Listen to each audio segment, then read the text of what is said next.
பூஞ்சோலை மாணவர்கள் அனைவருக்கும் வணக்கம். இன்னைக்கு 9 ஜனவரி 2026 வெள்ளிக்கிழமைக்குரிய நியூஸ் பேப்பர் பார்க்க போகிறோம். ஸோ ஹெட்லைன் என்ன அப்படின்னு சொல்லி பார்த்தீங்கன்னா, இந்த ஹெட்லைன்ஸ் நம்மளுக்கு தேவையில்லை. பட் இந்த பாருங்களேன், இந்திய சீனா பொருள்களுக்கு 500% வரி யார் விதிச்சிருக்காரு அப்படின்னா, வழக்கம் போல் டொனால்டு ட்ரம்ப், சரிங்களா, அமெரிக்கா அதிபர் விதிச்சிருக்காரு.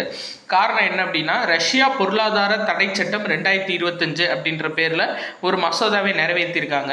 ரஷ்யா கூட யார் யாரெல்லாம் வியாபாரம் பண்ணுறாங்களோ, அவங்களோட கச்சா எண்ணெயை வாங்கி யார் யாரெல்லாம் விற்று அவங்களுக்கு அமௌண்ட்டாக கொடுக்குறாங்களோ, அந்த நாடுகள் மேலெல்லாம் 500% வரி விதிக்கிறதுக்கான ஒரு மசோதா தான் இந்த மசோதா.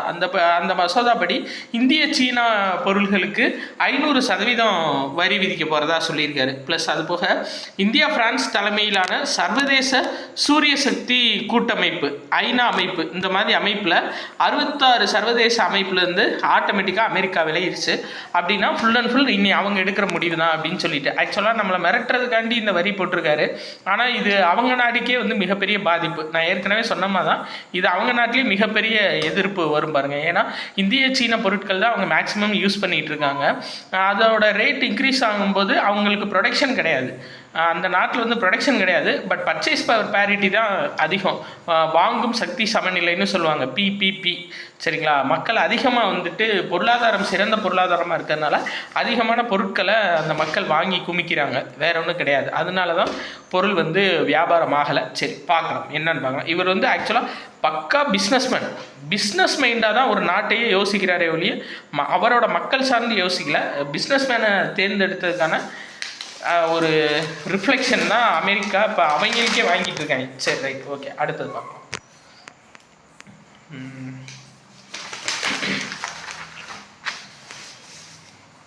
சென்னையில் புத்தக கண்காட்சி துவங்கியிருக்கு. ஸோ சான்ஸ் கிடச்சிச்சு அப்படின்னா கண்டிப்பாக போய் பாருங்கள்.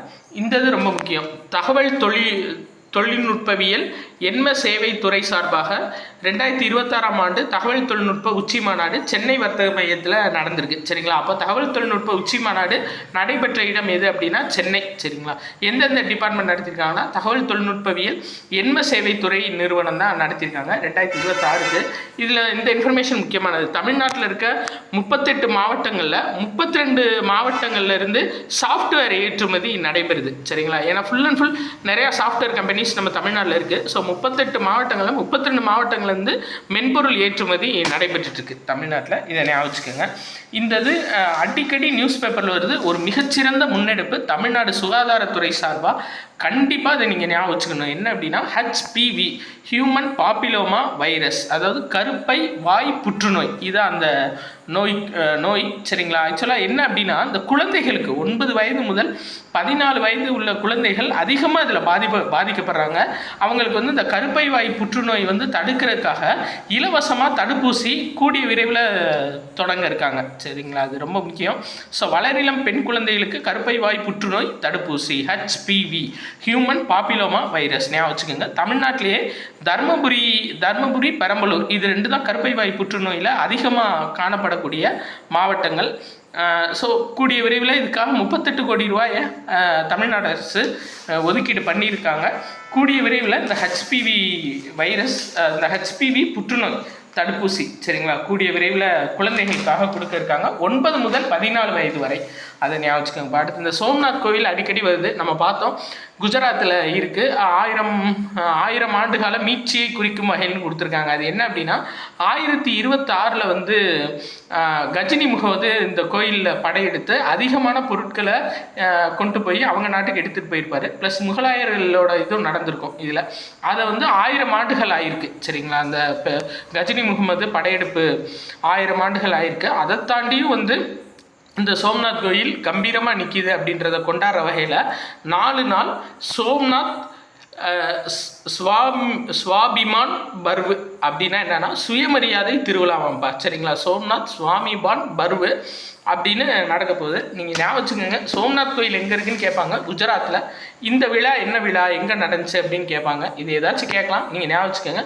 1026 கோயில் மீது 1020 முகலாய படையெடுப்பாளர் கஜினி முகமது முதல் முறையாக தாக்குதல் நடத்தி பெரும் செல்வங்களை கொள்ளையடித்தார் அப்படின்னு கொடுத்துருக்காங்க. இந்த 1026 ஞாபகம் வச்சுக்கோங்க. அடுத்து இந்த ஆதார் சேவை உதை அப்படின்ற ஒரு அடையாள சின்னம் அறிமுகப்படுத்தியிருக்காங்க. நம்ம ஆதார் கார்டு இருக்குது பார்த்தீங்களா, அந்த சின்னத்துக்கு ஒரு லோகோ, அந்த லோகோ பேர் என்ன அப்படின்னா உதை. இதை வந்து உருவாக்குனவர் யாருன்னா கேரள மாநிலம் திருச்சூரை சேர்ந்த அருண் கோகுல் அப்படின்றவர் இதை உருவாக்கியிருக்காருப்பா. சரி நான் வச்சுக்கேன்.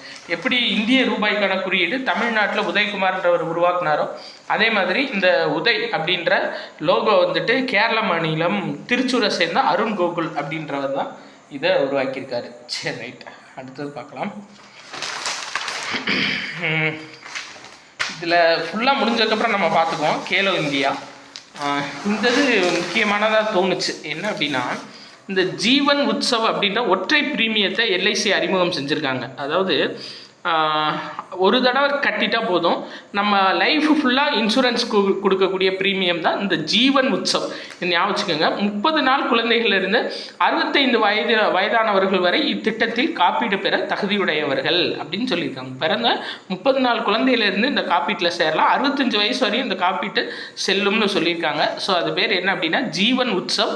இது எப்படி கூட கேட்கலாம், சரிங்களா. வாழ்நாள் முழுவதும் ஒற்றை ப்ரீமியம் எல்ஐசி புதுசாக இப்போ தான் அறிமுகப்படுத்தியிருக்காங்க, சரிங்களா. அது பேர் என்னன்னு கேட்கலாம், ஜீவன் உற்சவ். இல்லை ஜீவன் உற்சவ்னா என்னன்னு எப்படின்னாலும் அவங்க கேட்கலாம். இது மட்டும் ஞாபகம் வச்சுக்கோங்க. வேறு கடைசி பேஜில் எதுவும் இல்லைப்பா, சரிங்களா. அவ்வளோதான் இன்னைக்கு நியூஸ். 9 ஜனவரி 2020க்கான நியூஸ் கம்ப்ளீட் ஆயிடுச்சு. நன்றி.